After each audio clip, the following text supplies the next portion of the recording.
নমস্কার বন্ধুরা, Mina kitchen home রেসিপিতে আপনাদেরকে সকলকে স্বাগত জানাই। আশা করি আপনারা ভালোই আছেন।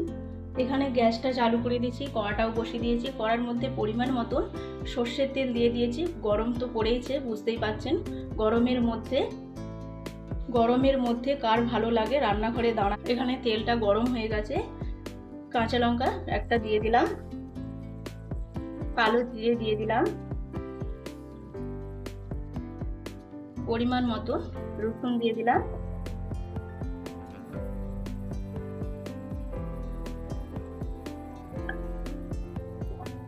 আলুগুলো ভালো করে কেটে ধুয়ে জল ঝরিয়ে রেখে দিয়েছিলাম। আলুগুলো দিয়ে দিলাম। একবারে তরকারি আলু ছেঁচড়িটা আমি একবারেই বসিয়ে দেবো। সেরকম মশলা ফসলা কিছুই দেবো না, সিম্পল একদম আলু ছেঁচড়ি। আলুটা ভালো করে ভাজা হয়ে গেছে।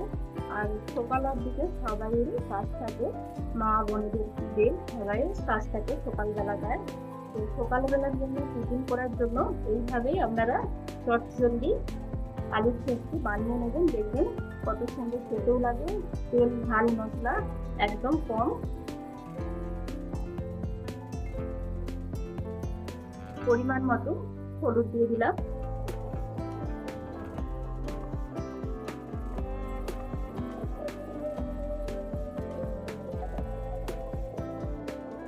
আলু ছেঁচড়ি রুটি দিয়ে মুড়ি দিয়ে দারুণ খেতে লাগে।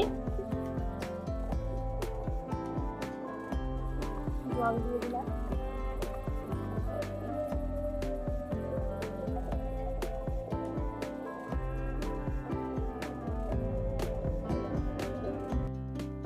নুন দিয়ে দিলাম,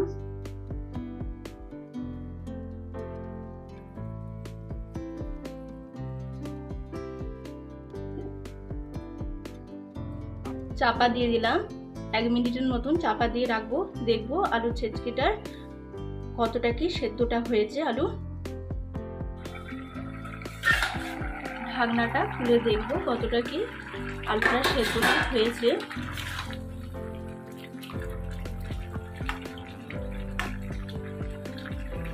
আলুর ছেঁচড়ি হয়ে গেছে। আমি গ্যাসটা বন্ধ করে দিলাম। একটা জায়গার মধ্যে ঢেলে নেব। আপনারা অবশ্যই বানাবেন আলুর ছেঁচড়ি, চটজলদি রান্না হয়ে যাবে। দেখবেন আলুর ছেঁচড়ি। একটা জায়গার মধ্যে আলুর ছেঁচড়িটা আমি তুলে নিলাম।